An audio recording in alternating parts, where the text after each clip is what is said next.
Bonjour à tous, bienvenue à Blois pour ceux qui arrivent et bienvenue dans cette table ronde sur le qu'on avait intitulé avec Sébastien, qui doit être par là et que je salue, qui est le permanent du Parti Socialiste avec lequel je travaille en complicité depuis longtemps, puis avec d'autres secrétaires nationaux en charge de la défense.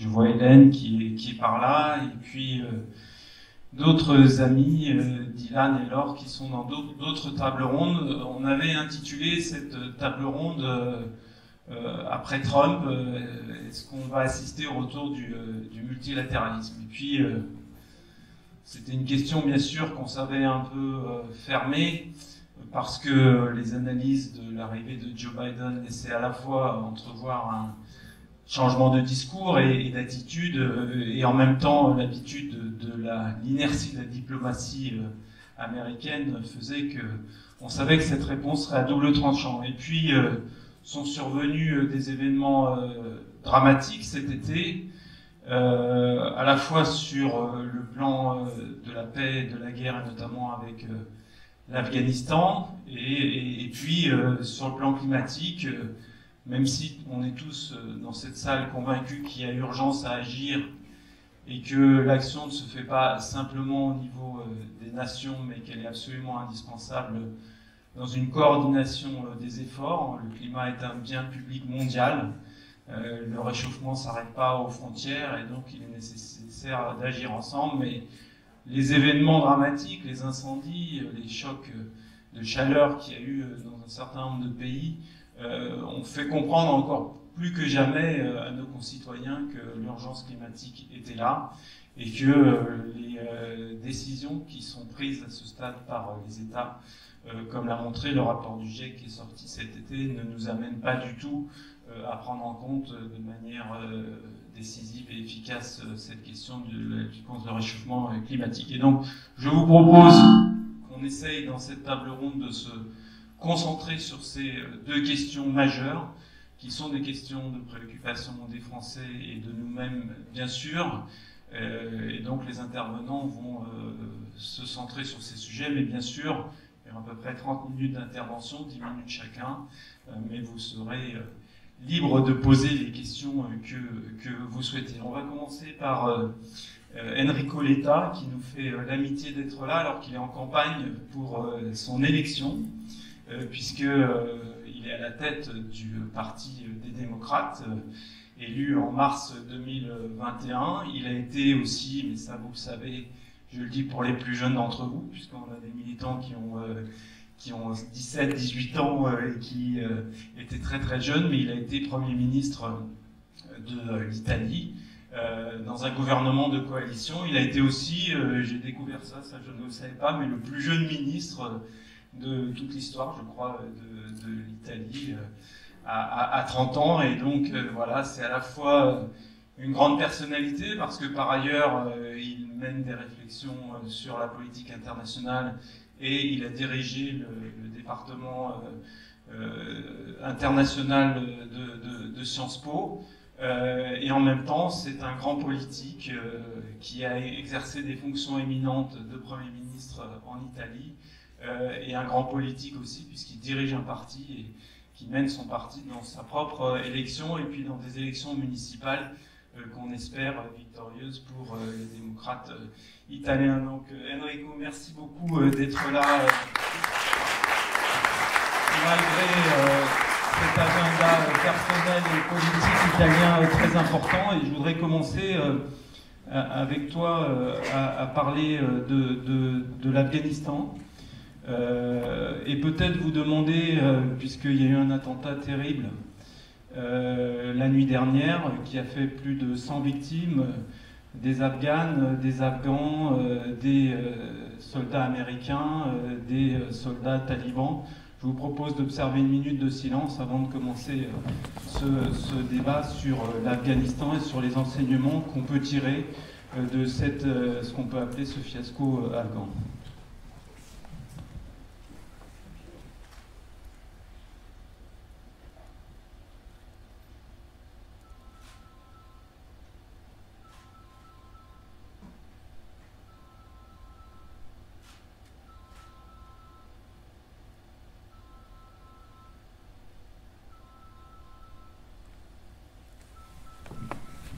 Merci. Donc Enrico, la question que je voudrais te poser, c'est on est tous bouleversés par, au fond, cette impuissance de la communauté internationale, alors même qu'elle a décidé, sous mandat de l'ONU, d'y intervenir, alors même qu'elle espérait y construire ce qu'on appelle dans la diplomatie américaine le nation building, c'est-à-dire aider à y construire une société qui partage nos valeurs et notamment qui laisse toute sa place aux femmes, aux filles, à leur éducation, à leur place dans leur société.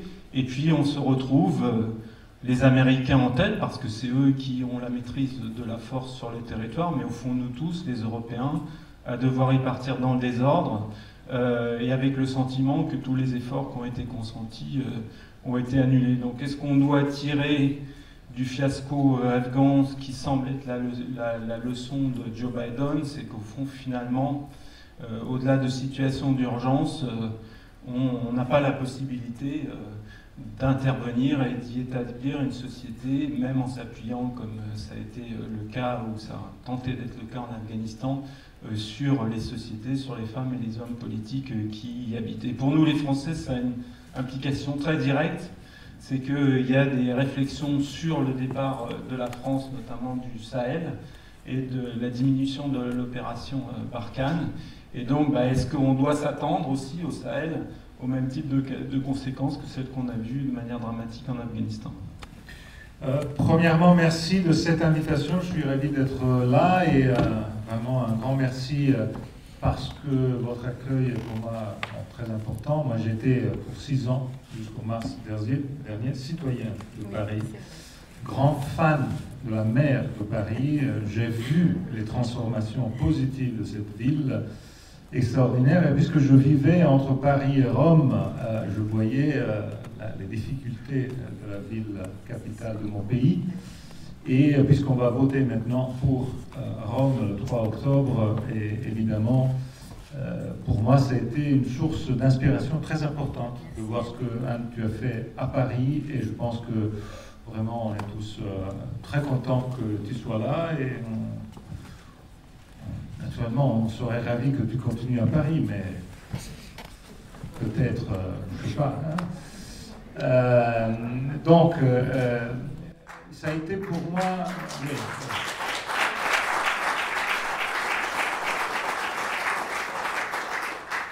Bon, ça a été pour moi une période très intéressante parce que, en plus, c'était la période, donc je viens tout de suite à ta question, c'était la période dans laquelle on a vécu des grands changements de la politique internationale. Bon, le premier, évidemment, est le changement lié au fait que, grâce aux accords de Paris, le développement durable est devenu réellement une grande mission internationale qui touche la question du multilatéralisme. Un deuxième grand sujet, ça a été le grand fiasco sur tout ce qui était multilatéralisme sur le secteur migration. On se rappelle tous ce qui s'est passé dans la période. Moi, je cite toujours ce chiffre qui est très important. Dans la décennie 10-20, le 59% des réfugiés qui sont entrés en Europe, je parle de réfugiés, j'insiste sur cette... venaient de Irak, Afghanistan et Syrie. Donc, les trois, disons, guerres ratées, ou ne pas faites, ou ratées de l'Occident, les grandes difficultés de l'Occident ont généré tout de suite des vagues qui sont devenues très compliquées à être gérées par l'Europe, qui n'a pas su les gérer. Et l'autre point qui est lié à ce changement, c'est que, bon, aujourd'hui, on parle tous de l'Europe d'une façon différente de ce qu'on parlait d'Europe il y a 18 mois. Je sais qu'en France, la situation est un tout petit peu plus mitigée, mais je vois mon propre pays qui avait des pointes d'euroscepticisme jusqu'à il y a un an et demi. Aujourd'hui, dans les sondages d'Eurobaromètre, est devenu un pays, à nouveau, un grand pays européiste. Parce que l'Europe a démontré solidarité après le Covid, et ça a été quelque chose de très important. Mais, si on met ensemble les grandes avancées de l'Europe de ces derniers temps, donc la solidarité financière, la question des vaccins, et tout ce qui a été fait en termes de rendre l'Europe le leader des vaccins au niveau mondial. Ce n'était pas comme ça il y a 1 an et demi. On était bien derrière les autres. Aujourd'hui, on est à la tête. Si on met ensemble ce qu'on est en train de faire sur le développement durable, là aussi, l'Europe porte drapeau au niveau global, au niveau mondial. On peut mettre toute une série de choses très importantes sur lesquelles il y a eu des avancées énormes.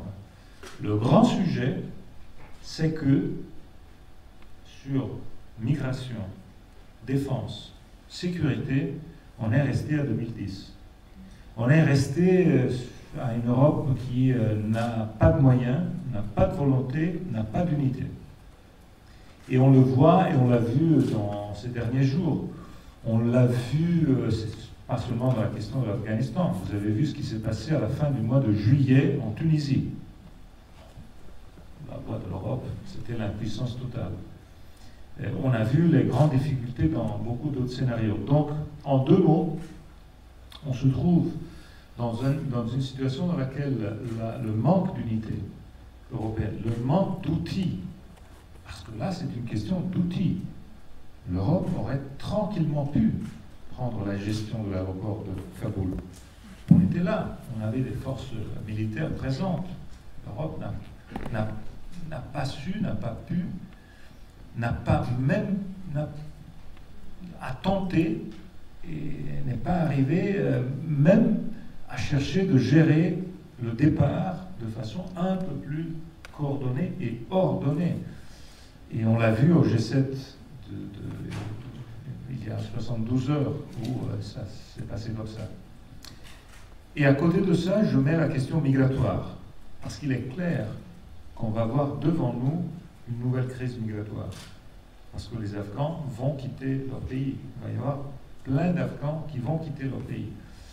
Et l'Europe est totalement démunie de moyens, d'instruments, d'un cadre juridique. On est encore au traité de Dublin III. Et ce qui est, on sait tous très bien que c'est quelque chose qui est totalement dépassé par tout ce qui s'était passé.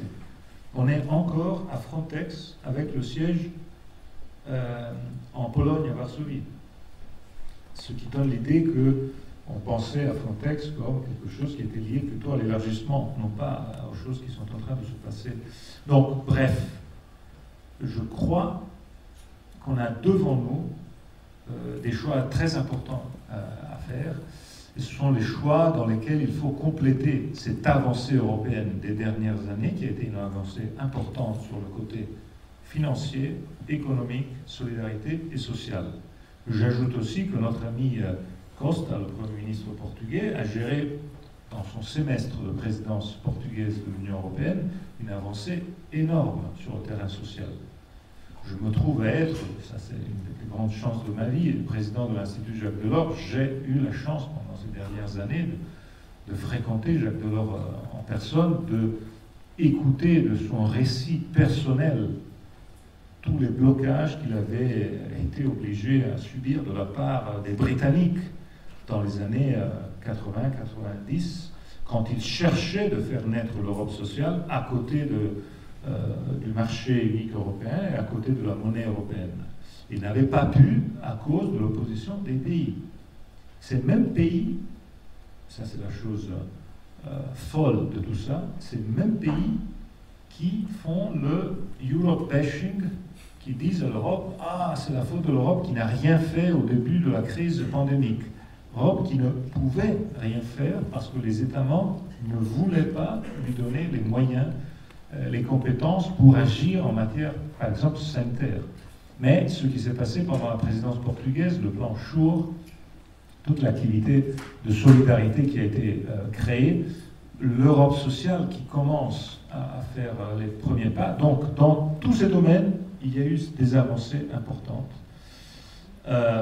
Maintenant, il faut se poser le problème de quoi faire, de comment le faire et de l'urgence de le faire dans le domaine le plus régalien qui existe, donc le domaine de la sécurité, de la défense, de la gestion des flux migratoires, en sachant que notre continent n'a plus de politique migratoire depuis des années et des années. Il n'a plus eu de politique migratoire. Et tout ça est laissé au pays. Et Mais évidemment, on sait tous très bien que chaque pays tout seul n'est pas capable de gérer des flux comme ceux qu'on a vus. La crise syrienne était une crise qui débordait les capacités d'un seul pays de gérer tout ça. Donc, ma conclusion par rapport à ta question est que nous avons devant nous une tâche très importante qui est complètement politique. Et c'est la tâche de faire en sorte que les grands pays européens aient clairement en tête l'idée de compléter le dessin européen d'intégration européenne en touchant le sujet le plus complexe, sur lequel on a fait le moins d'avancées dans le passé récent, et c'est le sujet de la défense, de l'intégration des moyens de sécurité et de la gestion du régalien par excellence. Là, je dois dire, et je veux être très franc dans mes propos, qu'on est tous restés assez frappés par l'attitude des Américains dans cette crise. Par une gestion très maladroite, d'un côté, par les propos de Biden lors du premier discours. Ça a été des propos franchement assez forts, parce que on ne pouvait pas seulement dire qu'on était allé là seulement pour bloquer les terroristes qui faisaient des attentats dans nos pays. Il y avait quelque chose de plus dans l'engagement du monde occidental en Asie. Il y avait quelque chose de plus. Et je le dis en tant que grand allié du Parti démocrate américain, et je continue à l'être, et on va continuer à faire les choses ensemble. Mais je pense que ce qui s'est passé en Afghanistan est quelque chose de plus profond. C'est-à-dire, il faut dire les choses comme elles sont. Les États-Unis et les différentes administrations américaines, à partir d'Obama, nous ont dit des choses. À cause de la parenthèse Trump, on n'a pas vraiment cru à ce qu'ils nous disaient. Mais maintenant, la réalité est devant nous. Et il nous disait, c'est fini le rôle des États-Unis comme gendarme du monde. C'est fini. Et nous, on n'avait pas cru à ça. On a eu la parenthèse Trump, c'était facile de blâmer Trump et de dire tout est la faute de Trump. Trump, sur ce sujet de l'OTAN, a continué la politique de Obama et de Bush, le burden sharing, et le fait de dire il faut qu'on chacun fasse son devoir, et il ne faut pas attendre seulement les Américains. Bon, aujourd'hui, on se trouve à la concrétisation de ce qu'on avait entendu en termes de discours. Je me rappelle, les sommets de l'OTAN, c'était des discours, mais on a, à la fin, puisque l'Irak était là, l'Afghanistan était là, on n'avait pas l'impression que c'était réel. On avait l'impression que c'était des discours pour des séminaires, pour des discussions universitaires. Tout ça est devenu la réalité. Donc tout d'un coup, le 15 août, on a été frappé par la réalité. Et la réalité, c'est pas seulement la exit strategy d'un côté ou de l'autre sur l'Afghanistan, c'est quelque chose de plus. C'est le réveil qui sonne pour l'Europe. Donc, on sait qu'on ne peut plus faire comme avant. On sait que dans les grands scénarios internationaux, il faut avoir une position européenne. Si on n'a pas de position européenne, on va être seul. On ne va pas être capable de gérer rien. J'ajoute que tout ça, quand on parle d'Afghanistan, on a encore l'idée que l'Afghanistan, c'est loin. C'est pas nous. Mais moi, je me rappelle dans ma période aux affaires, Obama qui nous disait clairement en Libye, c'est à vous les Européens, pour nous, la Libye, on peut vous aider, on peut faire des choses avec vous, mais on va rien faire de concret avec nos soldats en Libye. Et la même chose pour le reste de l'Afrique du Nord, de la Méditerranée et à la fin du Moyen-Orient. Donc, bref, sur ces scénarios se joue le futur de notre continent et nous avons besoin donc de changer complètement la page. Alors, c'est facile ce que je dis dans un séminaire, c'est hyper compliqué à le faire, je sais très bien. C'est hyper compliqué à cause du décalage qu'il y a en Europe entre un pays à l'intérieur de l'Union européenne qui a l'arme nucléaire, qui a une histoire de dizaines d'années après la guerre de présence militaire forte, et qui est membre permanent du Conseil de sécurité des Nations Unies, qui est la France, évidemment, et tout le reste. Et surtout, on a des règles qui ne marchent pas, parce qu'on est toujours à la recherche de l'unanimité. Et la règle de l'unanimité, à la fin, ne marche pas sur la politique étrangère. On a vu ce qui s'est passé avec la Biélorussie. Vous imaginez-vous les sanctions au régime de Loukachenko bloquées par le veto de Chypre, qui ne voulait pas donner, il y a quelques mois, son consentement pour avoir les sanctions. Imaginez-vous ce que Poutine peut penser de ça, sur la force de l'Europe qui n'est même pas capable de donner des sanctions à Loukachenko à cause du veto chypriote. Donc là, je pense que c'est un sujet majeur. Et là, Anne, je te dis, la France joue un rôle très important parce que la conférence sur l'avenir de l'Europe, qui se termine l'année prochaine sous présidence française, peut faire monter le niveau d'attention nécessaire pour faire en sorte que cette conférence touche aussi à ce sujet. Éliminer l'unanimité dans la politique étrangère commune. C'est essentiel. Et là, je termine sur ce point, c'est un rôle institutionnel, un rôle donc des gouvernements, mais il y a un rôle aussi des forces politiques, culturelles très important.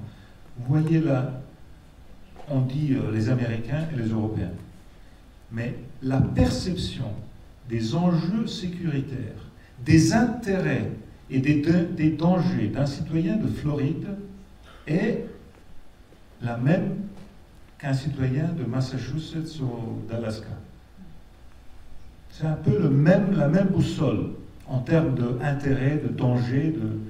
Vous prenez un citoyen de Sicile, européen de Sicile, et un citoyen européen d'Estonie, ils ont tout de suite une perception complètement différente des intérêts, des enjeux, des dangers.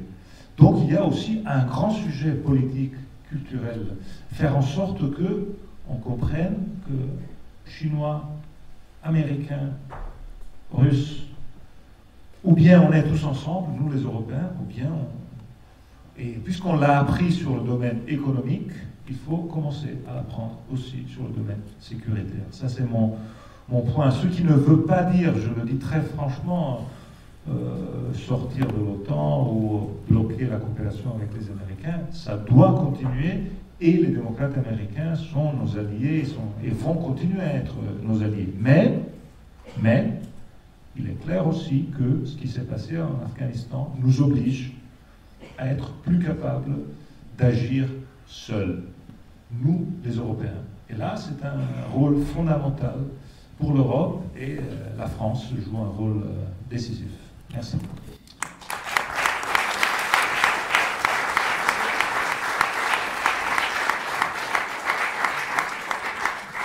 Merci Enrico et pour cette proposition très concrète. J'ai une question, mais pour le débat d'après, je te la pose et tu y répondras plus tard. C'est dans ce cadre d'une politique européenne, quelle serait en tout cas la vision que tu défendrais du droit d'ingérence?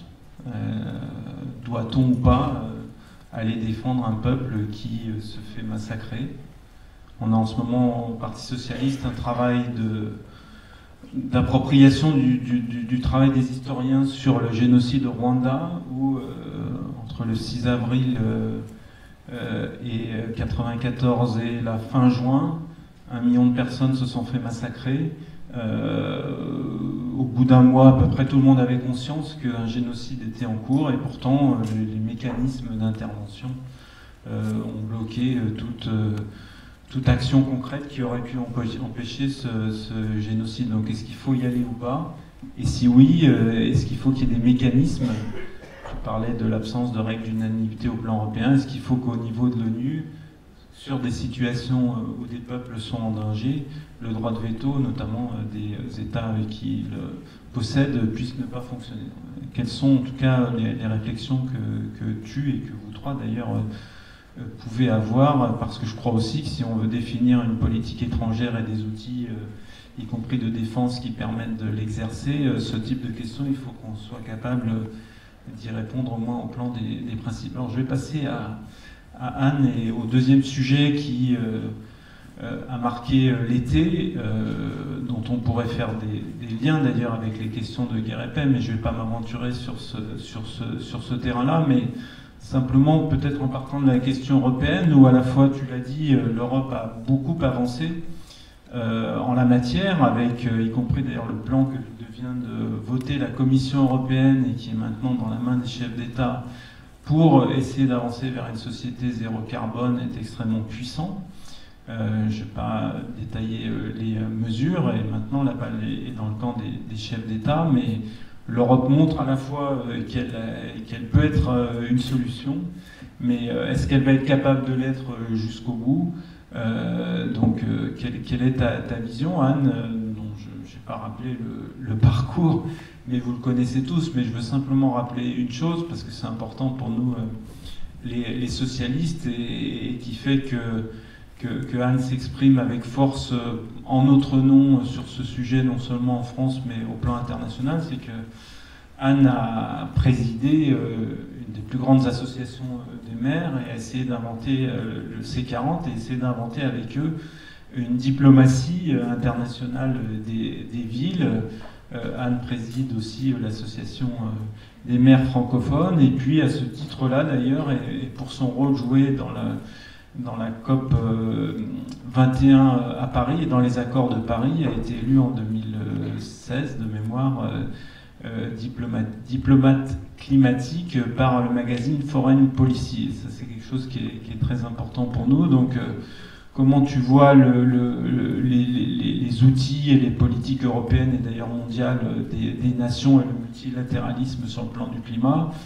Et est-ce que tu penses que cette diplomatie climatique des villes que tu as exercée peut trouver sa place dans une politique nationale et européenne? Merci. D'abord, merci beaucoup à vous deux d'être présents. Et Enrico, ce que tu viens de dire sur l'Europe, sur ce pas qui reste vraiment à faire sur la question de défense, sur la question internationale, je le partage totalement, et y compris sur la question du vote à l'unanimité qui est un facteur bloquant, et à un moment où la géopolitique mondiale fait que les États-Unis regardent en miroir la Chine, qu'ils ne regardent plus l'Europe, hein, d'ailleurs, leur regard passe vraiment par-dessus l'Europe, et que nous avons là l'espace, le moment, l'opportunité, parce qu'il faut aussi voir les choses en termes d'opportunité, de changer la donne, et donc de se donner à nous, Européens, ce pouvoir-là, d'intervenir de façon beaucoup plus coordonnée sur la scène internationale. Ce que tu as dit, et je vais venir à la question climatique, en 2015, les maires de toute l'Europe, en fait, nous avons été confrontés à cette non-gestion d'une politique migratoire dans laquelle on a vu arriver dans un chaos, dans une misère, dans une précarité terrible, des milliers et des milliers de réfugiés. Il se trouve que Paris, comme beaucoup de grandes villes italiennes, allemandes, était dans cette difficulté qu'en fait, on s'est beaucoup parlé, les maires de ces grandes villes, on s'est organisé ensemble. Je me souviens de beaucoup de rencontres avec le maire de Munich notamment, mais aussi avec le maire de Palerme, avec Lampedusa, avec beaucoup de maires italiens. Nous avions d'ailleurs été reçus au Vatican par le pape François, parce que nous étions à peu près les seuls à bouger et à essayer de faire quelque chose et à tenir un discours humaniste. Et nous avons connu en France deux temps assez différents quand même. Le temps de 2015, François Hollande était président de la République, où nous avons pu quand même coopérer de façon étroite, pas été facile, hein, mais en tous les cas étroite avec le gouvernement, pour essayer de mettre en place des lieux, des espaces. On avait ouvert un grand centre de réfugiés à la porte de la Chapelle à Paris.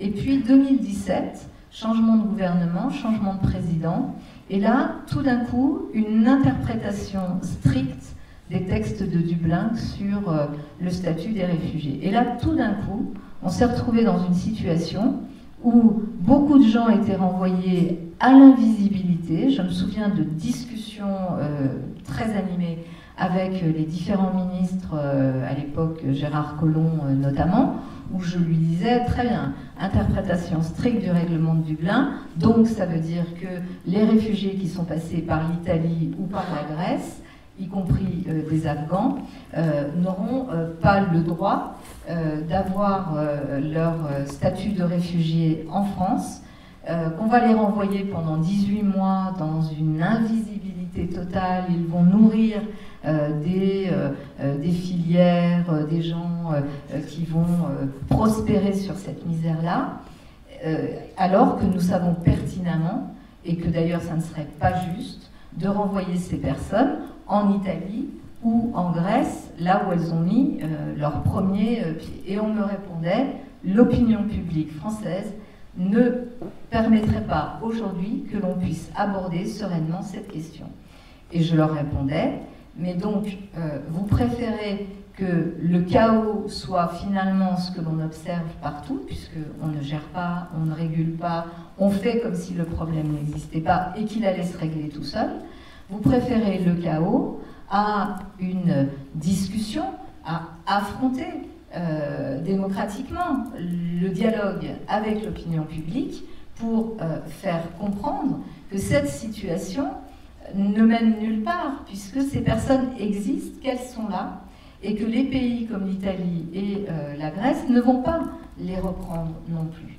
Donc, on a eu à connaître cette situation, à voir là aussi le fait que cette absence finalement de dialogue, le fait que chaque État membre soit renvoyé à sa discussion avec son opinion publique, était un frein impressionnant.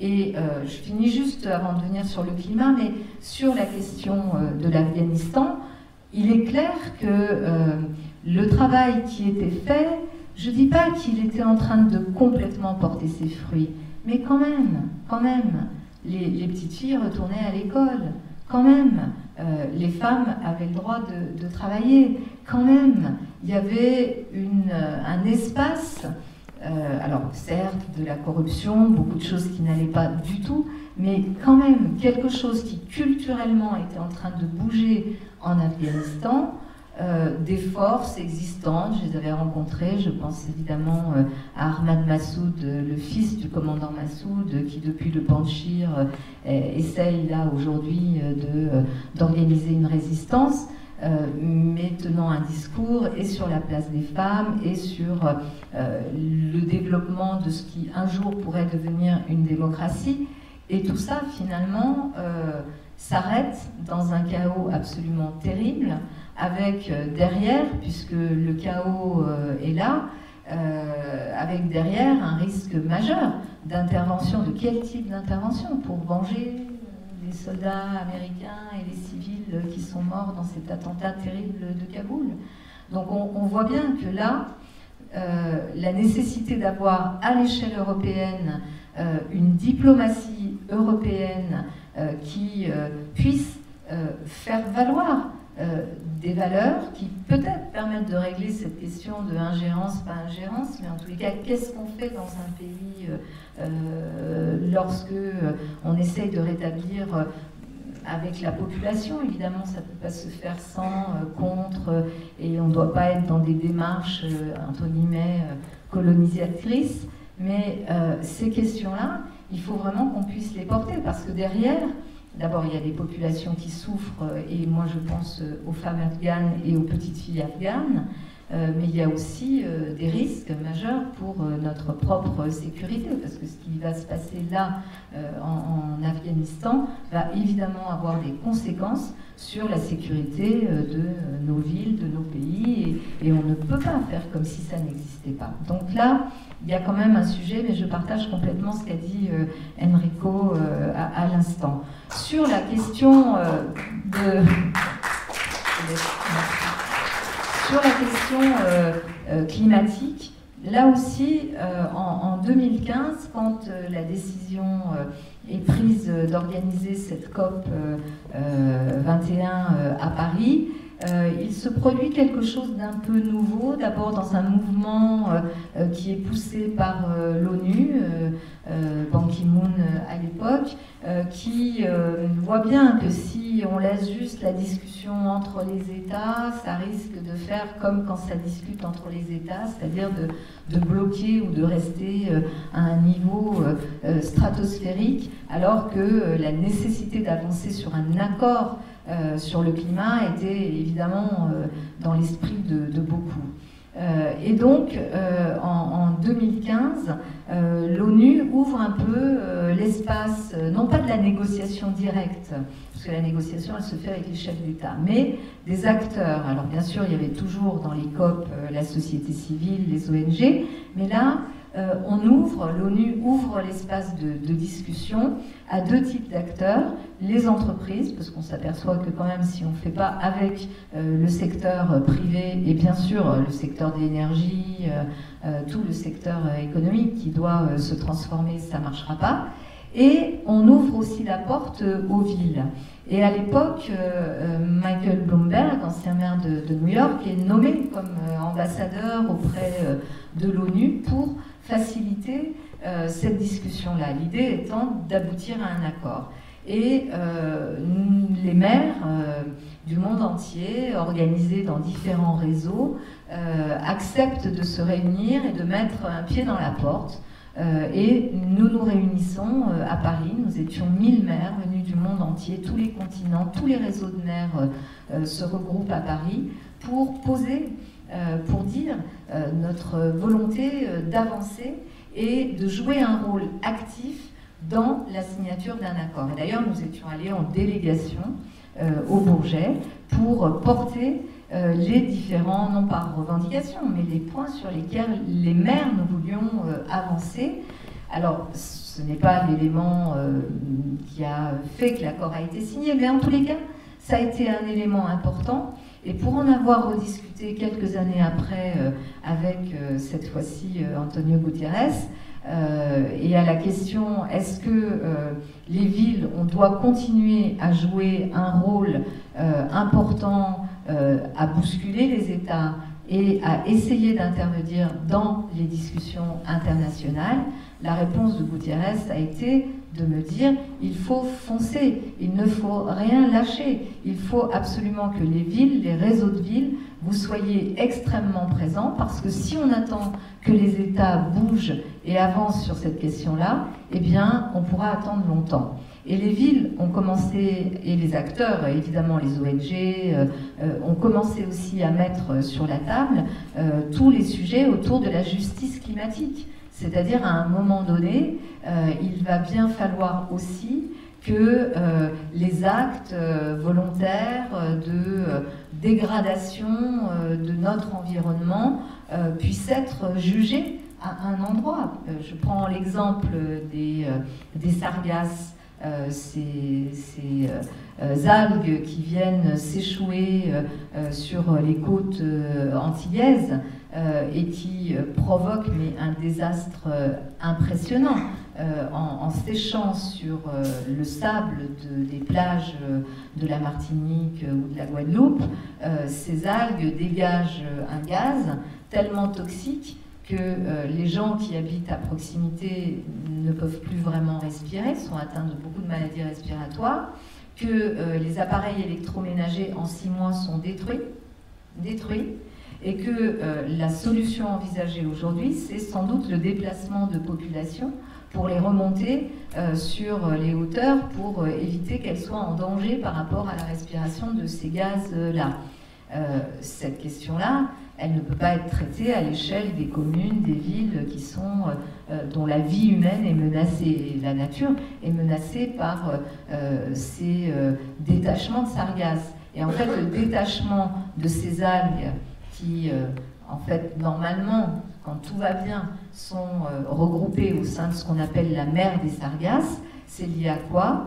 à un phénomène qui vient de l'Amazonie et qui est la déforestation et qui vient bouleverser le fonctionnement de cette mer des sargasses et décrocher ses algues.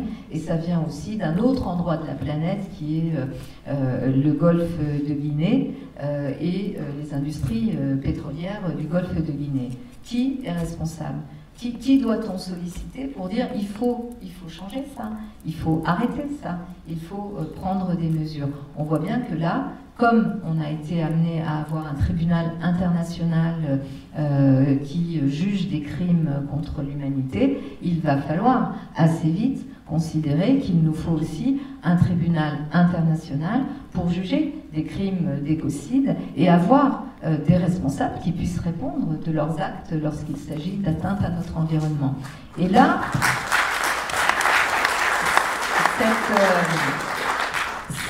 ce travail-là, il doit se faire dans un multilatéralisme, et Antonio Guterres me disait, il faut que le multilatéralisme des villes vienne bousculer cette nécessité d'avoir aussi un multilatéralisme des États. Et à l'époque, je présidais le C40, donc le groupe des 100 plus grandes métropoles mondiales, et il nous avait demandé cela. On a pris vraiment cette mission très à cœur, et les différents réseaux de villes qui existent sur la planète jouent ce rôle pour bousculer les États. Et on voit bien que dans ce qui est en train de s'organiser, l'Europe est cruciale. La COP 26 qui va avoir lieu à Glasgow, elle est cruciale pour ça. Il faut qu'on aille maintenant vers la nécessité d'apporter des réponses sur nos objectifs, pas simplement sur des grandes déclarations. Il faut qu'on s'engage et qu'on s'engage sur des résultats qui sont des résultats qui doivent pouvoir être mesurés et dans lesquels il doit pouvoir y avoir une pression, y compris judiciaire, pour pouvoir finalement aboutir aux résultats attendus. Et celui qui a été aussi à l'origine de la diplomatie des villes, c'était Pierre Mauroy. Il avait beaucoup écrit sur cette question de la diplomatie des villes. Moi, j'y crois beaucoup. Je pense qu'elle n'est pas du tout en opposition avec la diplomatie des États, qu'elle peut même aider les États qui, évidemment, sont souvent contraints dans un cadre institutionnel différent de celui des villes. Mais je pense que dans ce multilatéralisme nécessaire à la fois des États, les villes, les réseaux de villes peuvent jouer un rôle très important, comme les ONG, évidemment, et que c'est aussi ce que nous avons appris ces dernières années et qui me fait dire que on ne peut pas simplement s'arrêter à la question des opinions publiques, que ce soit sur les questions internationales, hors climat ou climat, qu'il faut que les États au niveau européen puissent aussi être engagés dans quelque chose qui soit vraiment à l'échelle européenne, qu'on ne puisse plus nous refaire, que ce soit sur le climat ou sur la question des réfugiés, le coup de l'opinion publique n'acceptera pas, qui en fait aboutit à quoi? À l'immobilisme et donc à beaucoup de désespérance et à beaucoup d'impuissance du politique. Donc moi je suis une Européenne convaincue. Je pense que ce qui est en train de se passer aujourd'hui au niveau européen sur les questions économiques, sociales, budgétaires et sur les questions climatiques est très très important. J'ai eu l'occasion de rencontrer la nouvelle commission et c'est vrai qu'il y a un changement assez radical.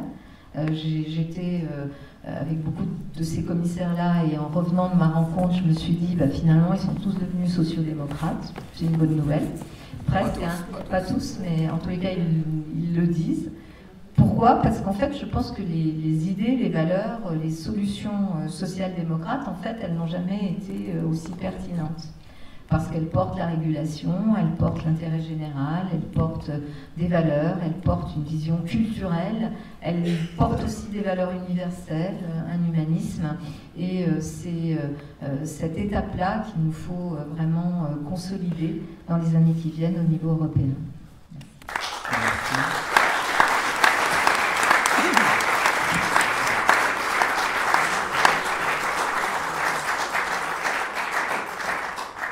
Merci Anne. Vous avez vu à un moment, Connie a tiqué quand Anne a parlé de la présidente, enfin de la Commission européenne, mais Connie pensait à la présidente qui était une ministre allemande, et Connie est allemand.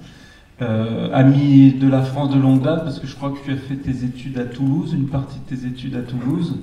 A un long passé militant dans le secteur associatif. Il a notamment dirigé une ONG qui s'appelle une fédération d'ONG qui s'appelle Solidar.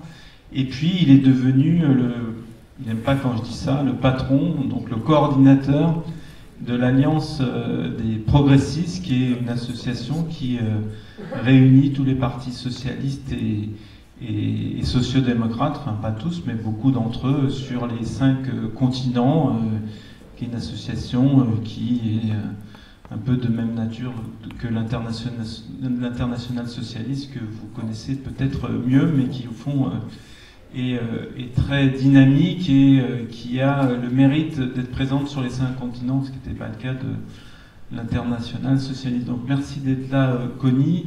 Moi, la question que je voudrais te poser, puisque Enrico nous a parlé de l'Europe et des États européens et de la nécessité de mettre les questions de défense, de migration et plus généralement toutes les questions régaliennes dans les toutes premières priorités de l'agenda européen, parce que les États-Unis ne joueront plus le rôle de gendarme du monde. Maintenant, on a la certitude, en tout cas dans notre partie du monde. Anne nous a parlé de l'organisation des États, et notamment avancer des pistes pour que les engagements que prennent les États dans le cadre des accords climatiques deviennent contraignants, avec cette idée d'un tribunal pénal international sur les questions climatiques.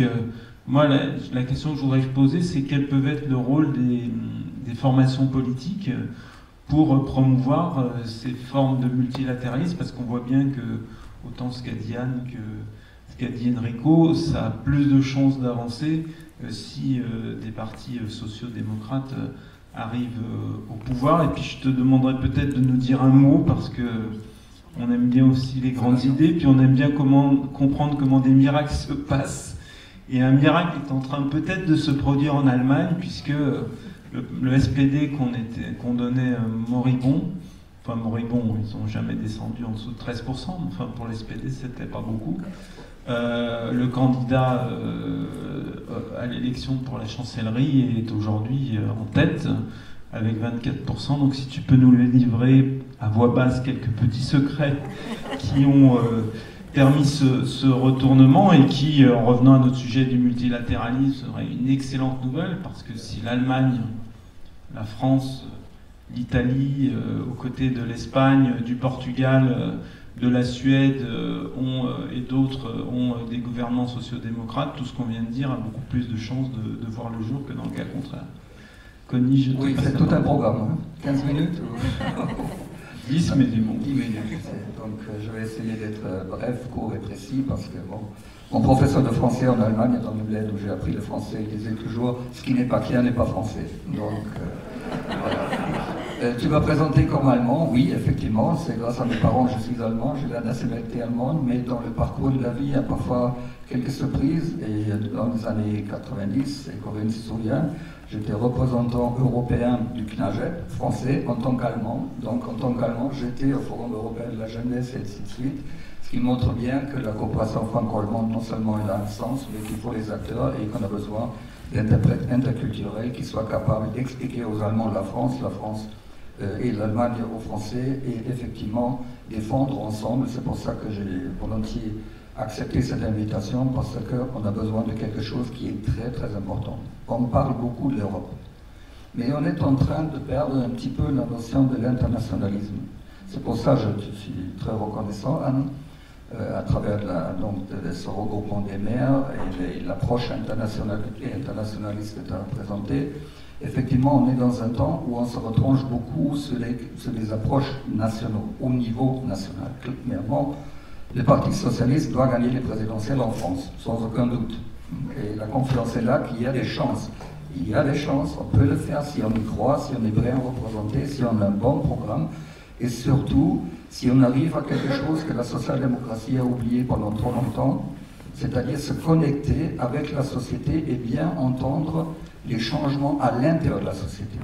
Et je crois que les élus locaux, que ce soit le maire de Blois, que ce soit le maire de Paris, que ce soit les représentants des conseils généraux et régionaux ou autres, ils sont beaucoup plus près des citoyens et des citoyennes que sont ceux des appareils. Je suis très franc, je ne viens pas de l'appareil, je viens de notre passé de militant, donc je peux le dire, mais on a besoin de se reconnecter avec la société.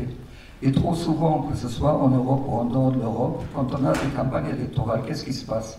On contracte avec une agence, et l'agence définit les messages, mais définit les messages en dehors du contexte, dans le sens où on ne sait pas si on a des messages.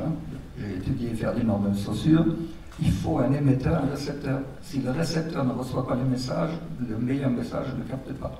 Et donc, effectivement, mon premier message aujourd'hui, avant de parler multilatéralisme, on a vraiment un intérêt à re-ancrer l'internationalisme dans la famille socialiste et social-démocrate.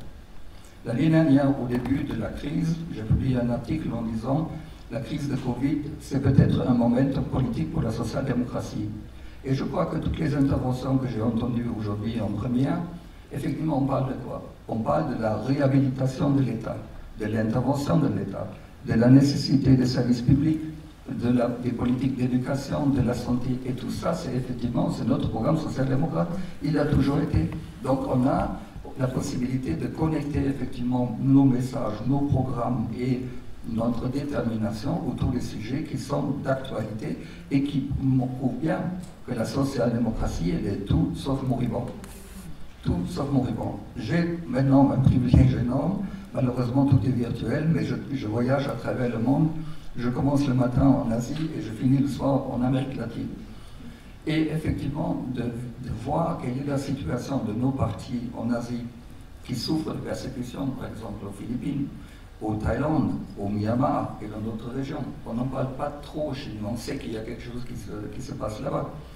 Quand on continue en Afrique, pour la France, elle a une bonne connaissance de l'Afrique, je ne vais pas m'étaler là-dessus, mais en Amérique latine, on a vu le mouvement social au Chili, c'était fascinant. L'année dernière, j'étais à Santiago de Chili, le 8 mars, et j'ai assisté à une manifestation de femmes que je n'ai jamais vue de ma vie, 1 million de femmes dans la rue, quelques hommes aussi, hein, après. Mais donc effectivement, il y a une mobilisation sociale, et là, effectivement, je crois pour nous, la social-démocratie n'est pas simplement là pour déterminer les programmes de gouvernement, mais se connecter avec le mouvement sociétal et avec les mouvements sociaux. À la différence qu'aujourd'hui, quelque chose change, on a aussi des mouvements sociaux, comme les Gilets jaunes, ou maintenant autour des questions de Covid et de la vaccination, qui sont de droite ou d'extrême droite. C'est-à-dire on a effectivement des forces réactionnaires dans nos sociétés qui ont imité nos capacités, ou nos projets, ou nos formats de mobilisation. Et ça, c'est extrêmement dangereux parce qu'il ne faut pas qu'on perde le leadership là-dessus. Moi, je fais partie de ceux qui ont étudié Gramsci aussi, et je crois qu'il y a toujours une actualité brûlante, parce qu'effectivement, on a besoin comment regagner l'hégémonie culturelle, social-démocrate, socialiste et politique autour des sujets, autour des questions de débat et autour des changements qu'on vit à l'intérieur de la société. Je crois effectivement, si l'Alliance progressiste qui regroupe les 140 partis politiques de la famille progressiste, socialiste et social-démocrate, si on peut comprendre qu'on n'a pas besoin de motions stériles que personne n'applique, qu'on discute pendant des semaines, mais qu'on développe des programmes, des réunions et qu'on s'échange sur les grands sujets. Par exemple, on vient de terminer une série sur les démocraties résilientes. C'est un sujet brûlant d'actualité. On va travailler aussi sur les questions de justice climatique, parce que c'est sur l'ordre du jour. Il faudrait aussi, suite à ce qui s'est passé en Afghanistan, avoir le courage de mettre sur la table le débat, effectivement, peut-on importer, exporter et ancrer un système démocratique qui vient de l'Ouest dans certaines sociétés. Et on a vu les échecs militaires dans différentes régions du monde. Et moi, en tant qu'Allemand, pour provoquer, je dis toujours, il y a peut-être un pays où ça réussit, c'était l'Allemagne après la guerre. Parce que, soyons honnêtes, le système d'après 1945 et la loi fondamentale était quand même fortement inspiré par la France, le Royaume-Uni et les États-Unis. Mais pour le reste, je peine un peu à comprendre et à voir où est-ce qu'on a peut-être des projets similaires qui ont tellement réussi. Donc je crois effectivement les défis sont là, les possibilités sont là, et le risque est toujours de se retracter sur la situation dans son pays, dans sa région, dans sa ville parfois aussi, et d'oublier un petit peu ce que Coluche appelait le schmilblick. Il faut élargir le schmilblick effectivement pour comprendre les mouvements. Tout ce qui se passe en France n'est pas neutre à faire avec les développements qu'on a aussi dans d'autres pays européens, et dans d'autres continents, on a des mouvements semblables aussi. Donc je crois que la crise du Covid, en toute modestie, peut être une opportunité, mais elle a aussi des risques, et on le voit. On est très content, effectivement, Enrico le disait, que les vaccins ont été développés en Europe, mais ils ont été aussi développés en Chine, on n'en parle pas. Et on a quelque chose qui est complètement, moi je ne peux pas accepter, c'est qu'on ne sait pas utiliser les vaccins en Europe, mais on n'a pas le droit de les envoyer en Afrique, par exemple, là où il y a un besoin, parce qu'il y a une politique de protectionnisme. Le protectionnisme, c'est autour des licences, on connaît tout ça. On a une plateforme COVAX pour la distribution, mais c'est des miettes qu'on donne, alors qu'on a besoin quand même en quantité massive de vacciner la population d'Afrique, d'Amérique latine et aussi d'Asie, ce qui n'est pas le cas jusqu'à aujourd'hui. Alors pourquoi ne pas reconnaître un vaccin qui a fait ses effets non seulement en Chine, mais aussi dans certains pays de l'Amérique latine? Parce qu'il y a une politique protectionniste. Et tu as évoqué la Tunisie. Qu'est-ce qui s'est passé en Tunisie? Nos camarades d'État catholiques nous ont alertés avant, tu te souviens? On a reçu une lettre d'alerte des camarades qui disait « Attention, il n'y a aucun vaccin qui arrive, c'est dramatique et ça va avoir des conséquences pour notre société et ce qui se passe dans notre pays. » Et une semaine plus tard, le président a destitué le Parlement et le gouvernement. Donc, quand on parle de la social-démocratie et des socialistes et qu'on parle toujours de solidarité, appliquons au fond la question de la solidarité aussi en termes de politique de vaccins. Et effectivement, entendons que éducation, santé, services publics et tout ça, c'est un programme global et pas simplement un programme local, régional ou national. Alors, un mot sur... il n'y a pas de presse. Et pendant ce temps, je vous demande de vous préparer pour vos questions, comme ça on gagnera du temps. Bon, il n'y a pas de presse ici, donc on peut dire, voilà, qu'est-ce qui se passe en Allemagne? Pas du tout, oui, bon voilà. Bah, Olaf va gagner les élections, avec les SPD, j'espère. Bon, le momentum est là. Le momentum est très particulier parce que Angela Merkel ne se représente pas. Si Merkel se représentait encore une 5e fois, la donne serait complètement différente. Pourquoi? Elle a réussi, quand même, avec beaucoup de succès, il faut l'accepter, et intelligemment, elle a joué la démobilisation de nos électeurs. C'est-à-dire, on a toujours parlé de politische Mitte, le centre politique, mais Merkel, elle a attiré beaucoup d'électeurs aussi de la social-démocratie, du centre. Et là, Olaf, il est en train de regagner à nouveau notre électorat classique. On avait perdu aussi en crédibilité à l'époque sur les législations sociales de l'époque de Schröder, le fameux Hartz IV, qui a donné naissance à la création du parti qui s'appelle Die Linke, mais qui n'est pas de gauche. Et effectivement, c'est le momentum aujourd'hui, il est là parce que Olaf, il est sérieux, il a fait preuve aussi d'un internationalisme, par exemple les questions de taxation globale, c'est lui qui les a introduits. Il était ministre du Travail pendant une présidence allemande aussi. Donc il a un côté sérieux, il n'est pas sudiste, il est d'Hambourg, donc émotionnellement, empathie un peu. Les gens d'Hambourg sont comme ça, c'est les commerçants, mais c'est pas la Méditerranée. Entre la mer du Nord et la Méditerranée, il y a quand même des différences, c'est pas que la température de l'eau, c'est aussi culturel. Et donc, ce qui est nouveau aussi, c'est qu'on a un parti uni. Donc Lars Klingbeil, notre secrétaire général, il y a un an, il a commencé à nous faire travailler sur un programme. Et le programme, c'était pas, comme toujours, un programme où on décrit toutes les injustices du monde. On a appelé le programme un programme de l'avenir. Et ça, c'est important aussi, ce programme de l'avenir, de présenter un projet qui est pour l'avenir et qui n'est pas simplement à dénoncer tout ce qui va mal dans les sociétés, parce que le risque, c'est que nous aussi, avec une bonne intention, on rajoute à la droite et l'extrême droite qui sont en train de dire tous les politiques pourries, l'État ne sert à rien, ainsi de suite. C'est pour ça que c'est important le choix des mots. À l'époque, c'était Paris Match, le choix des mots, le choc des photos. Le choix des mots est important. Et je crois que ce que j'ai entendu tout à l'heure dans la présentation du projet du PS français, je crois qu'il y a des chances de le faire et de s'y prendre d'une manière qui soit positive, pas positiviste, mais positive, pour mobiliser. Et je crois que Olaf, il incarne le sérieux, il sait qu'il est, on voit ce qu'il a fait comme maire d'Hambourg, comme ministre du Travail, et Effectivement, il faut être honnête aussi, les autres candidats nous ont rendu un grand service en montrant leur faiblesse. Et bon, voilà. Le bien, c'est que le momentum est là aujourd'hui, à 4 semaines des élections, et je crois que pour l'Europe, et c'est en toute modestie, je le dis en tant qu'Allemand, social-démocrate européen, internationaliste, on a besoin d'une Allemagne qui fasse la différence. Et on l'a vu, parce que bon, tu as évoqué ta rencontre avec les représentants de la Commission européenne. Quand on regarde, on n'a pas la majorité parmi les commissaires, mais on a quand même réussi à le programme Next Generation EU. Là, et on a pris des décisions dans un contexte où on était minoritaire à imposer des choix politiques qui étaient très importants. Et Olaf nous a rendu un très très bon service parce qu'il a enterré, au moins pendant sa période, le fameux mantra de le zéro noir. Et ça, c'est pas sous-estimé. Alors, à imaginer que Friedrich Merz, réactionnaire chrétien-démocrate, soit le futur ministre des Finances, on reviendra avec une Allemagne qui va plaider pour l'austérité. Et c'est pour ça qu'on a besoin de votre soutien, de votre solidarité.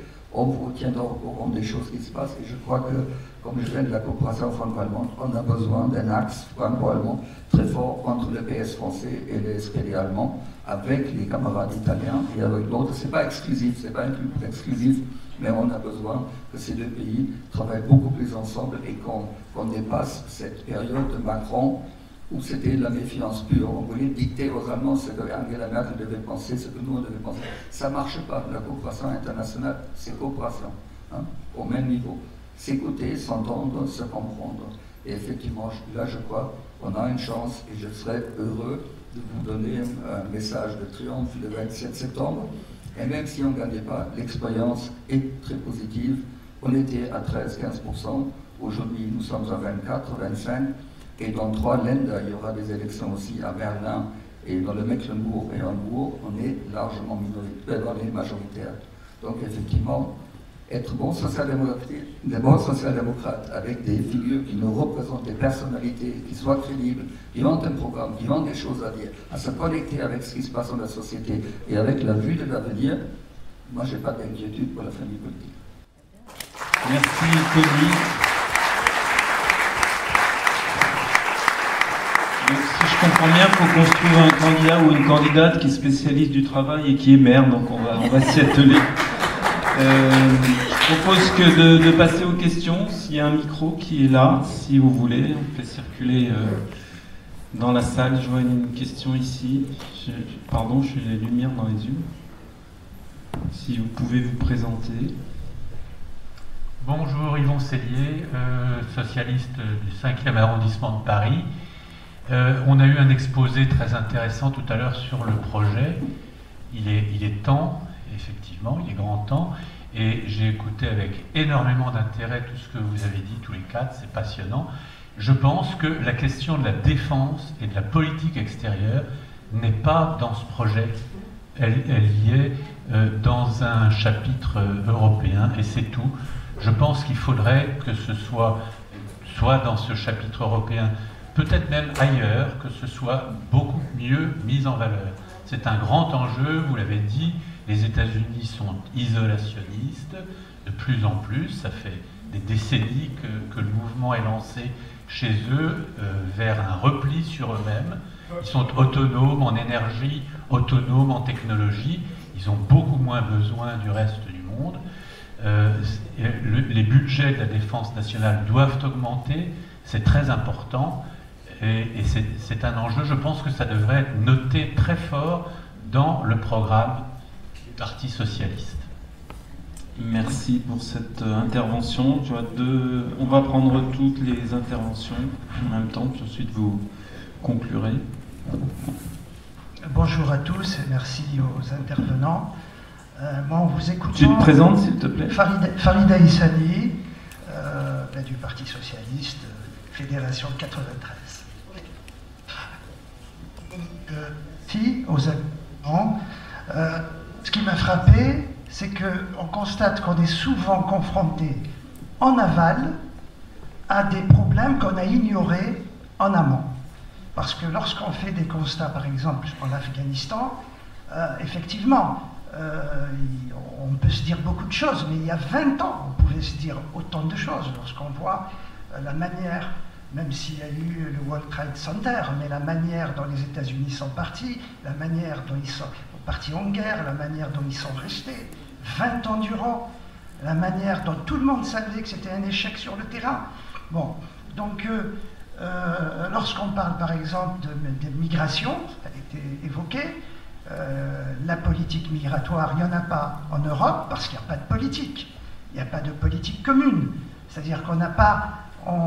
il y a des tragédies humaines à travers le monde et on a du mal à prendre des positions. Alors justement, sur ce sujet, le constat, c'est que le monde est son gouvernail. Vous l'avez fait. Le monde est son gouvernail. Nous avons besoin d'une ONU opérationnelle. Elle ne l'est pas. Aujourd'hui, tout le monde le constate. Je ne pense pas qu'on a besoin d'un gendarme du monde. Ça a été dit, les États-Unis, parce qu'un gendarme du monde, on voit ce qu'il est capable de faire. En termes de politique unilatérale, si on prend Trump, la manière dont il a traité la question de Jérusalem, peu de monde se sont élevés.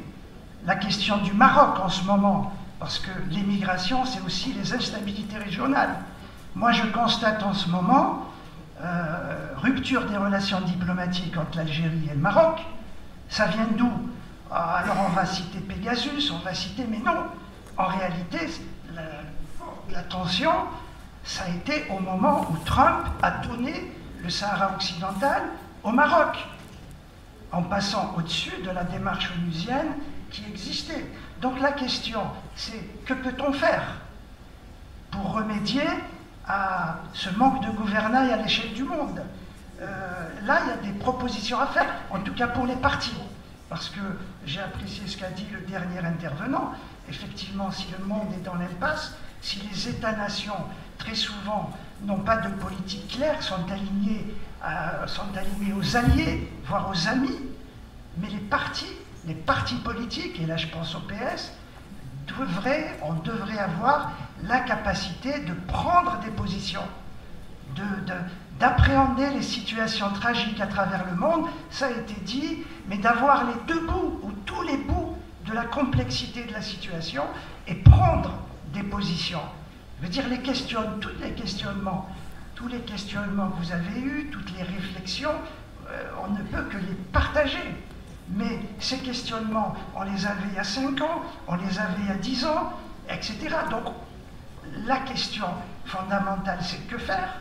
Et surtout que les partis n'agissent pas comme les États ou les organisations internationales paralysées, mais disent clairement quelles sont leurs positions sur des situations. Là, on va vers un congrès. Personnellement, c'est cette question qui m'habite, c'est comment un parti peut d'abord avoir une position claire, comment peut-il peser sur le pays pour qu'il y ait une politique internationale qui soit audible. Or, très souvent, nous ne l'avons pas. Excusez-moi, j'ai été un peu lent. Merci. On va prendre encore une question, puis je demanderai à nos invités de à la fois répondre et conclure. Je vois une main qui se lève devant. Alors, Bonjour, Marielle, Fédération des Hauts-de-Seine, conseillère municipale à la Garenne-Colombes. Alors, je reviendrai effectivement sur, pour introduire ma question, sur le désengagement américain. On le sentait venir depuis un certain nombre d'années. Une des raisons, effectivement, de leur désengagement de certaines parties du monde, de certains théâtres d'opération, c'est leur volonté de se concentrer dans un affrontement qu'on voit grossir, leur affrontement avec la Chine. La Chine manifestement elle-même développer des puissances partout dans le monde. Donc, du coup, comment vous voyez les choses pour l'Europe? Est-ce que vous le voyez effectivement comme un péril? De plus en plus d'experts internationaux voient dans cette confrontation qui monte entre les États-Unis et la Chine des risques de conditions de configuration à échelle mondiale d'une nouvelle forme de guerre froide. Et donc, qu'est-ce que vous voyez? Comment vous voyez l'Europe si cette configuration devait se mettre en place? Est-ce qu'un péril, est-ce que de déchirement des périls européens, ou est-ce que vous le voyez plutôt comme une opportunité effectivement de rassemblement, de consolidation, et quelle serait effectivement une politique social-démocrate européenne si un tel paysage géopolitique mondial devait se mettre en place? La position d'Angela Merkel face à ça, ça a été plutôt de dire d'appeler à ne pas choisir, pour des raisons sans doute économiques, de dire qu'on ne s'alignerait pas, qu'on ne ferait pas un choix entre les États-Unis et la Chine.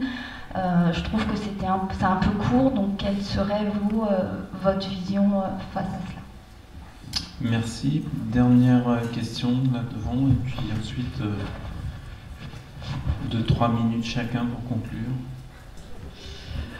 Bonjour, Mohamed Garesh, consultant en relations internationales et membre de la Fédération de Paris. Pour répondre à la question comment relancer le multilatéralisme au regard du droit d'ingérence, je vais essayer de répondre à cette question, cette suggestion que je vous soumets. Moi, le droit d'ingérence, ça me fait tiquer. En tant que juriste en droit international public, ça me fait tiquer. Mais il y a une solution qui a été unanimement adoptée par l'Assemblée générale des Nations Unies, qui est la responsabilité de protéger. Pourquoi ne pas vouloir remettre sur la table cette question, ce texte juridique qui a été unanimement adopté par tous les États, y compris les plus récalcitrants au droit d'ingérence? Merci, effectivement, c'est la question qui se pose sur le plan juridique. Donc je propose de vous laisser répondre, conclure dans l'ordre inverse de vos interventions. Connie. Oui, en ce qui concerne effectivement la question de la politique de défense, on en a parlé, l'échec de l'intervention en Afghanistan et d'autres. Il y a des textes de référence juridiques, oui, c'est un cadre, mais après c'est la question de la volonté politique, et effectivement je ne peux rejoindre ce qu'a dit Enrico, et je sais que c'est aussi un sujet brûlant toujours entre les Français et les Allemands, la question de la défense. Et la force de défense européenne, moi je suis partisan tout à fait, il n'y a pas d'alternative dans ce contexte global aujourd'hui. Mais c'est un débat qu'il faut mener, ça fait partie des sujets brûlants qui peuvent fâcher par moments, mais on a besoin de définir ensemble, et je crois effectivement ce qui a changé, c'est un environnement politique. Il y a peut-être aujourd'hui la possibilité, au vu des leçons à tirer d'Afghanistan, de revenir sur cette question-là, parce que la raison doit le porter. Hein. Entre Hegel pour la dialectique, entre Kant et la vision cartésienne, on a besoin de définir ça ensemble. Mais je voudrais quand même évoquer quelque chose dont on n'a pas parlé, mais juste le mentionner, la question du désarmement. Ça va être très important aussi dans les politiques avec la Chine. On a vu les effets à l'époque avec l'Union soviétique et après avec la Russie, les accords qui ont été signés. Je crois qu'on a intérêt de le remettre aussi comme famille politique à nouveau sur la table, et pas plus tard qu'avant-hier. Je viens de recevoir un coup de fil. Je ne savais pas qu'en Nouvelle-Zélande, on a un camarade qui est ministre du désarmement. Je crois que ça doit être le seul pays où on a quelqu'un au gouvernement qui est en charge du désarmement et qui serait forcément très très intéressé à avoir un débat avec nous les Européens et avec d'autres. Je vois déjà quelqu'un avec lequel on va discuter aujourd'hui. Et je crois effectivement, là, cette question, elle doit faire partie aussi des questions à développer, à essayer d'unir la famille politique. Une petite réflexion. Moi, je viens plutôt d'un passage non gouvernemental, vie associative, ligue d'enseignement et autres, et solidaire au niveau européen. Mais il y a aussi une difficulté qu'on voit souvent, c'est que quand les choix politiques au niveau européen sont décidés, même dans la même famille politique, par ceux qui sont au gouvernement et ceux qui ne le sont pas. Je me souviens des réunions qu'on avait avec le Labour Party à Bruxelles qui disaient « Ah non, c'est pas bien encore pour prendre l'Europe sociale, il ne faut pas en parler ».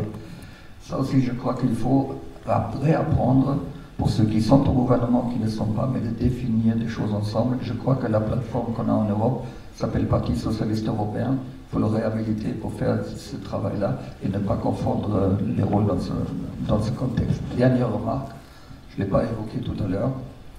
J'ai travaillé pour un réseau d'ONG qui était à l'époque des grandes migrations en 2015 sur le pont, tout au long de la route des Balkans, à commencer avec les camps au Liban et après jusqu'à arriver dans le nord de l'Europe. Effectivement, on a laissé l'Italie et d'autres très seuls. Le risque, il est là, de laisser à nouveau quelques pays très seuls. Mais on devait peut-être commencer avec une chose. Pour ceux qui viennent d'Afghanistan aujourd'hui, ce n'est pas des migrants, ce n'est pas des réfugiés, c'est des exilés. C'est des exilés qui doivent quitter le pays. Et on les a connus avec les Chiliens et d'autres. C'est peut-être pas parce qu'ils sont forcément très progressistes, mais dans un certain sens, c'est important Et je crois que le choix des mots, encore une fois, est très très important pour essayer de garder l'opinion publique avec nous. Et je n'aime pas trop, comme dans les réunions, que ce soit en Europe ou en dehors, les camarades me disent la migration, ce n'est pas un sujet avec lequel tu peux gagner, mais tu peux tout perdre. Je crois qu'il faudrait qu'on se penche là-dessus, qu'on peut le définir d'une manière qu'on soit vraiment gagnant pour la famille politique aussi, parce que qu'est-ce qui est notre DNA? C'est la solidarité, c'est l'humanisme. Et si on aborde l'humanisme, c'est qu'effectivement, là, on n'a plus besoin de la famille politique que nos représentants. Mais bon, j'ai dit, je suis positif. Merci beaucoup, Tony, et puis bonne chance à Olaf de notre part. Tu pourras lui transmettre, Anne. Bon, je rejoins complètement ce qui a été dit sur la défense et à construire à cette échelle européenne et dans le dialogue avec tous les pays, mais bien sûr dans cette relation aussi franco-allemande. Moi, je voudrais ajouter aussi un point qui est très important pour l'Europe, c'est du coup la relation avec l'Afrique. D'ailleurs, l'Europe est consciente que cette relation avec l'Afrique est vraiment cruciale. J'ai eu l'occasion de rencontrer le président Charles Michel. D'ailleurs, c'était très drôle. Je souhaitais rencontrer les commissaires, le président de la commission, et ils étaient un peu gênés de me recevoir simplement, entre guillemets, en tant que maire de Paris et voilà, personnalité politique, parce que la question leur a été posée depuis la France, mais attention, pourquoi vous recevez Anne Hidalgo? Et la réponse qu'a trouvée Charles Michel, c'était de dire elle préside l'Association internationale des maires francophones, et la relation entre l'Europe et l'Afrique est quand même une relation qui doit être approfondie, et on doit s'appuyer sur les acteurs qui permettent à cette relation de ne pas être simplement un espace de discussion un peu théorique ou de politique très très très générale, mais aussi avec des acteurs qui sont dans l'action concrète avec des programmes extrêmement précis qui visent l'éducation, la santé, qui visent finalement tous les sujets de vie quotidienne. Et du coup, cette relation entre l'Europe et l'Afrique, elle est, je pense, cruciale. Que c'est un bon moment aussi pour l'approfondir, à la fois de façon politique, à la fois dans de la coopération, à la fois aussi dans une coopération qui doit pousser à de la coopération sud-sud, que la question du Covid et de la vaccination est une question qui doit servir aussi, je dirais, de moteur dans ce que nous pouvons impulser. On l'a vu d'ailleurs, la plupart des partis sociodémocrates, de la famille humaniste, s'est prononcé pour la levée des brevets et que l'on puisse, non pas à dose homéopathique, mais de façon beaucoup plus générale, déployer de la vaccination en Afrique.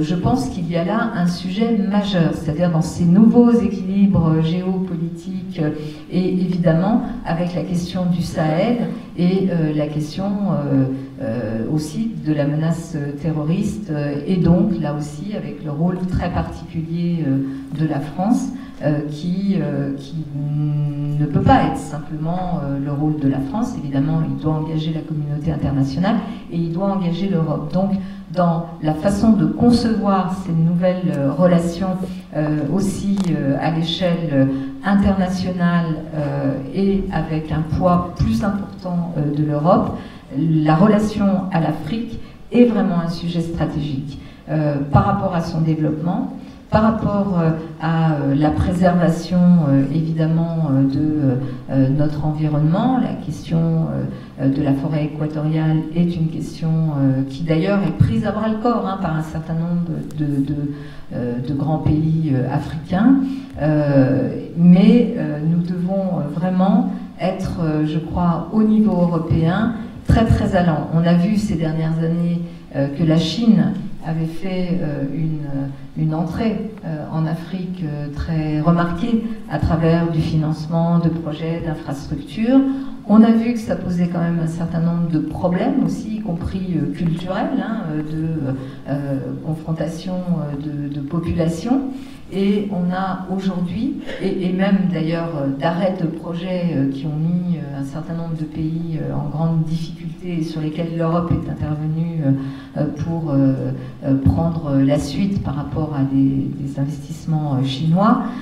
Donc là, il y a vraiment un espace aussi à construire qu'il ne faut absolument pas négliger et dans lequel il y a une co-responsabilité et il y a aussi une volonté des pays africains, des maires africains, des ONG, d'un certain nombre de formations politiques à pouvoir avoir cette relation privilégiée avec l'Europe, bien sûr dans une logique qui doit aussi laisser un espace très très large à la coopération sud-sud. Merci.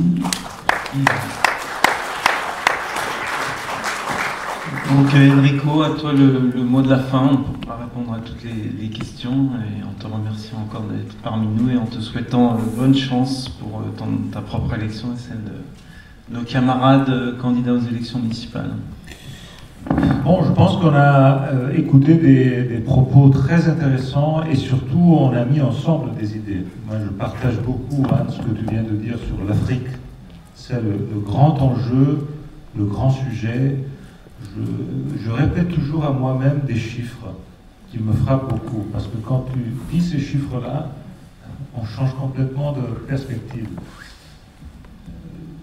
La vie de l'humanité ne peut pas être limitée à la vie d'un homme ou d'une femme.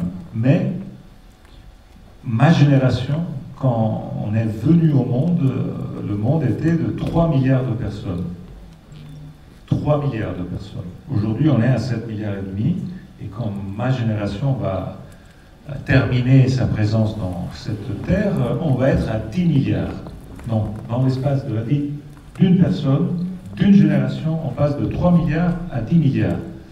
Premier changement. Deuxième changement, quand on était 3 milliards, donc quand ma génération est née, l'Europe était le 20% de ces 3 milliards. Le 20% de ces 3 milliards, et l'Afrique était le 6% de ces 3 milliards. Et quand on va être 10 milliards, eh bien, nous les Européens, on va être le 6% du total, les Africains vont être le 20% du total. Je pense que là, dans ces chiffres, il y a tout le sens que pendant nos vies, le monde a complètement changé.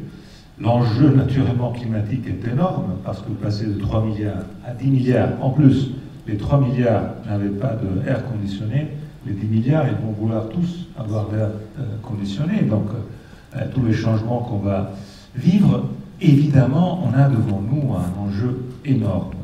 Je pense que c'est le moment de l'Europe. C'est le moment de l'orgueil et de la fierté européenne. Bon, on vient de Jeux olympiques dans lesquels on a pris le double des médailles des Chinois, le double des médailles des Américains. Si vous mettez ensemble les médailles des pays d'Europe, de l'Union européenne, on a été les premiers, mais largement les premiers. Il est vrai que la réponse à cette question, parce que je veux terminer avec la réponse à cette question, la réponse à cette question, c'est que le multilatéralisme au niveau global, aujourd'hui, est plus compliqué. Donc, il faut que nous donnions l'exemple en complétant le dessin de multilatéralisme européen.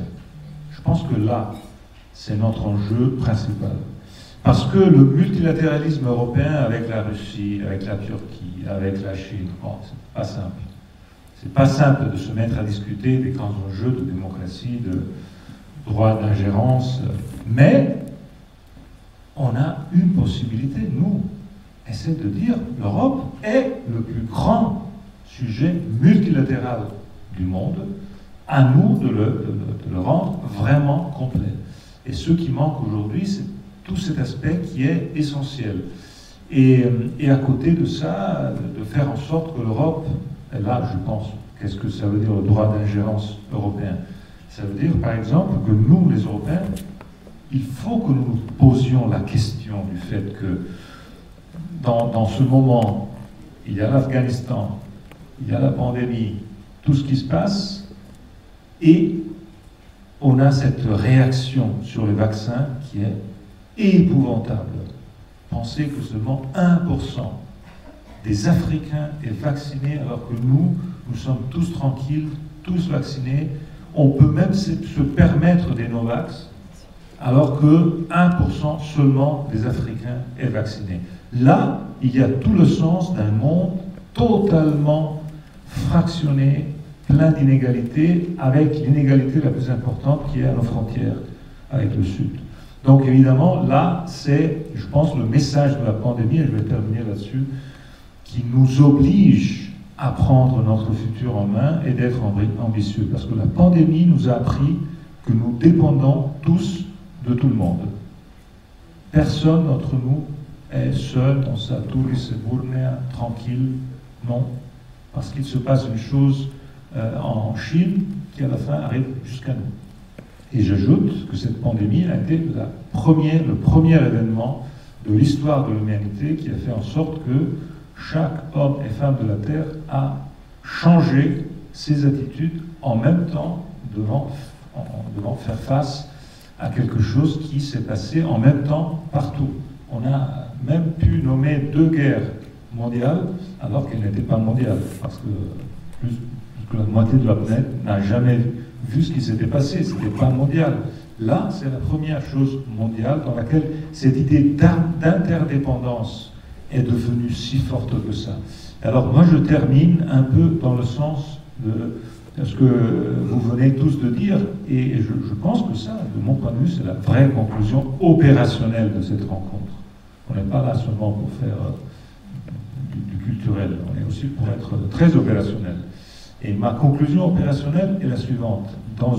À la fin d'une crise comme celle qu'on a vécue, on ne peut pas sortir de cette crise à droite.